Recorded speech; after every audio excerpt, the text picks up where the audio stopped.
आंखें बंद कीजिए और कल्पना कीजिए एक ऐसे समय की जब शिमला का रिज मैदान नहीं था, जब मनाली की हलचल नहीं थी और जब कांगड़ा का किला भी नहीं बना था। कल्पना कीजिए उस दौर की जब इन जानलेवा ठंडे पहाड़ों में इंसान ने पहली बार कदम रखा था। ये कहानी आज की नहीं है, ये कहानी है लाखों साल पुरानी। ये कहानी है उस जमीन की जिसे आज हम देवभूमि कहते हैं। नमस्कार दोस्तों, स्वागत है आपका हिमाचल प्रदेश की सबसे विस्तृत इतिहास सीरीज में। आज का ये वीडियो कोई साधारण क्लास नहीं है, बल्कि ये एक टाइम मशीन है जो हमें हमारे अतीत में ले जाएगी। आज अगले 30 मिनटों में हम जानेंगे कि आखिर हिमाचल का सबसे पहला निवासी कौन था, क्यों ऋग्वेद में हिमाचल के राजा के 99 किलों का जिक्र है, महाभारत के महायुद्ध में हमारे पहाड़ी राजा किस तरफ खड़े थे और दुनिया जीतने निकला सिकंदर ब्यास नदी देखकर वापस क्यों लौट गया।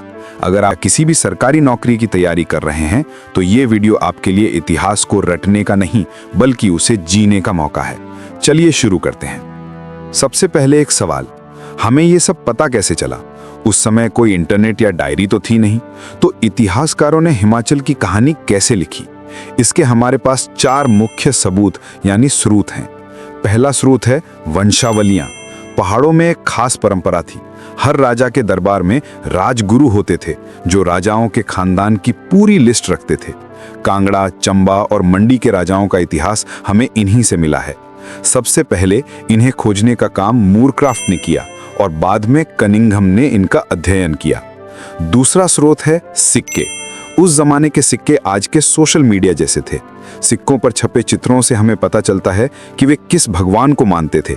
जैसे औदुंबर राजाओं के सिक्कों पर त्रिशूल का मिलना ये बताता है कि वे शिव भक्त थे। तीसरा स्रोत है शिलालेख। पत्थरों और तांबे की प्लेटों पर खुदे हुए लेख, जैसे कांगड़ा के पठियार और कनिहारा के शिलालेख। ये पत्थर आज भी उस दौर की गवाही देते हैं। और चौथा स्रोत है साहित्य, यानी हमारी धार्मिक किताबें, ऋग्वेद, महाभारत, पुराण और पाणिनि की अष्टाध्यायी। इनमें साफ तौर पर हिमालय के राज्यों का वर्णन है। तो इन 4 पिलर्स पर टिका है हमारा इतिहास। अब आइए मिलते हैं उन लोगों से जो सबसे पहले यहाँ है। इतिहासकारों के अनुसार हिमाचल में इंसानी बसावट 3 चरणों में हुई। सबसे पहले आए कोल। इन्हें हिमाचल की नींव कहा जा सकता है। ये प्रोटो ऑस्ट्रोलॉइड नस्ल के थे। वेदों में इन्हें एक बहुत ही अपमानजनक नाम दिया गया, दास या दस्यु, लेकिन हकीकत में ये बहुत मेहनती थे। इन्होंने ही पत्थरों को काटकर खेती करना सिखाया। आज हम हिमाचल में जो कोली, हाली, डूम या चनाल वर्ग देखते हैं, वे इन्हीं आदिम कोल निवासियों के वंशज माने जाते हैं। कोलों के बाद दूसरे नंबर पर आए किरात। उत्तर पूर्व और तिब्बत की तरफ से एक नई जाति आई। ये दिखने में मंगोलियाई मूल के थे। महाभारत में लिखा है कि किरात लोग हिमालय के ऊंचे हिस्सों में रहते थे, जड़ी बूटियां बेचते थे और बहुत अच्छे योद्धा थे। इन्होंने कोल लोगों को हराया और उन्हें और ऊंचे और कठिन पहाड़ों में धकेल दिया। और तीसरे नंबर पर आए खश। ये सबसे महत्वपूर्ण है। ये असल में आर्यों की ही एक शाखा थे जो मध्य एशिया से चले थे, लेकिन अपना रास्ता भटककर कश्मीर के रास्ते हिमाचल में आ गए। इन्होंने कोल और किरातों दोनों को जीत लिया।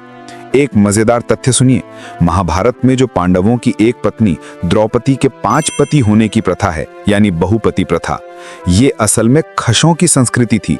ये प्रथा आज भी हिमाचल के किन्नौर और लाहौल स्पीति के कुछ हिस्सों में देखने को मिलती है।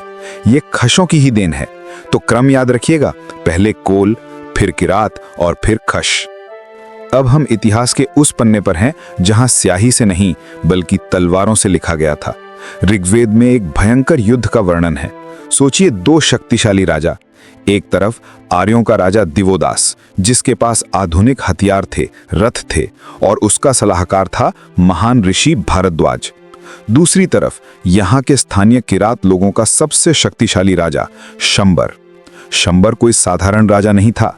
ऋग्वेद कहता है कि ब्यास और यमुना नदियों के बीच पहाड़ों में उसके 99 किले थे।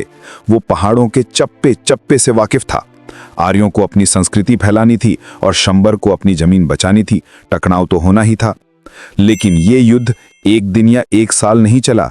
इतिहास गवाह है, ये युद्ध पूरे 40 वर्षों तक चला। सोचिए 40 साल तक इन वादियों में सिर्फ युद्ध के नगाड़े बजते रहे। कभी दिवोदास भारी पड़ता तो कभी शंबर पहाड़ों में छिपकर वार करता। अंत में उद्ब्रज नामक स्थान पर एक निर्णायक लड़ाई हुई। शंबर मारा गया, उसके 99 किले तोड़ दिए गए। इस जीत के बाद आर्यों का पूरे मध्य हिमालय पर कब्जा हो गया। ऋषि भारद्वाज और दिवोदास की ये जीत भारतीय इतिहास की सबसे पुरानी घटनाओं में से एक है। महाभारत काल आते आते हिमाचल में बड़े राजाओं का राज नहीं रहा, बल्कि छोटे छोटे स्वतंत्र राज्य बन गए। इन्हें जनपद या गणराज्य कहा गया। टीजीटी और एचपीपीएससी परीक्षाओं के लिए यह सेक्शन सबसे ज्यादा महत्वपूर्ण है। यहाँ 4 प्रमुख जनपद थे। पहला था त्रिगर्त। ये सबसे पुराना राज्य था। त्रिगर्त का मतलब है 3 नदियों से सिंचित भूमि। ये नदियां थीं रावी, ब्यास और सतलुज। ये आज का कांगड़ा है। त्रिगर्त के लोग युद्ध को ही अपना पेशा मानते थे। पाणिनि ने उन्हें आयुधजीवी कहा है, यानी जो हथियारों से जीते हैं। महाभारत में त्रिगर्त के राजा थे सुशर्मा चंद्र। सुशर्मा की दुश्मनी विराट राजा से थी, इसलिए महाभारत युद्ध में सुशर्मा ने कौरवों का साथ दिया और पांडवों के खिलाफ लड़े थे। दूसरा जनपद था औदुंबर। ये कांगड़ा और पठानकोट के निचले इलाकों में रहते थे। इनका नाम उदुंबर यानी गूलर के पेड़ की बहुतायत की वजह से पड़ा। ये लोग बहुत धार्मिक और व्यापारी थे। इनके पास से जो सिक्के मिले हैं उन पर महादेवस लिखा है और त्रिशूल बना है।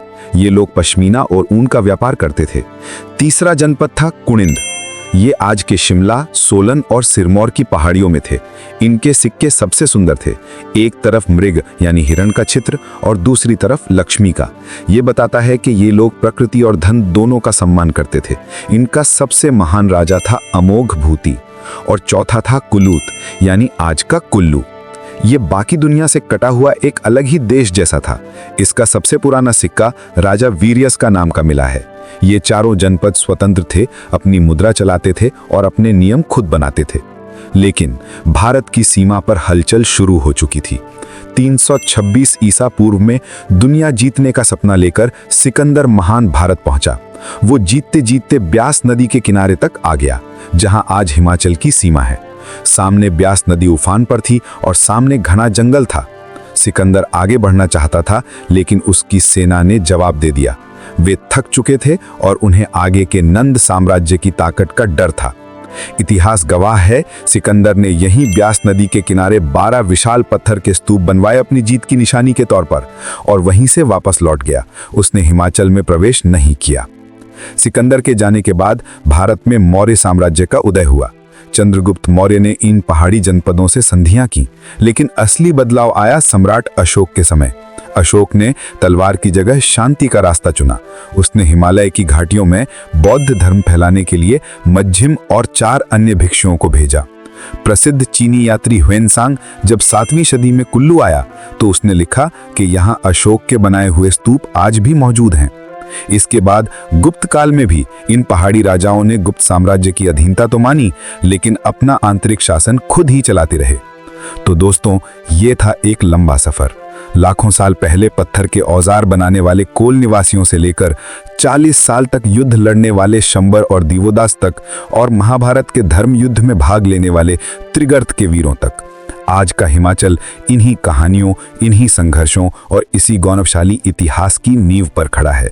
जब हम इतिहास को इस गहराई से समझते हैं, तभी हम अपनी संस्कृति की असली कीमत जान पाते हैं। मुझे उम्मीद है कि आज की ये डिटेल्ड क्लास आपके लिए ज्ञान का खजाना साबित होगी। अगले वीडियो में हम इतिहास के अगले पन्ने को पलटेंगे, मध्यकाल, जहां हम देखेंगे महमूद गजनवी का कांगड़ा किले पर क्रूर आक्रमण और मुगलों के साथ पहाड़ी राजाओं के रिश्ते। अगर आपको हमारी ये मेहनत पसंद आई तो वीडियो को लाइक करें, कमेंट में बताएं कि आपको कौन सा फैक्ट सबसे रोचक लगा, शंबर के 99 किले या सिकंदर की वापसी। अपने दोस्तों के साथ शेयर करें और सब्सक्राइब करना ना भूलें। मिलते हैं अगले वीडियो में। तब तक के लिए पढ़ते रहिए, बढ़ते रहिए। जय हिंद, जय हिमाचल।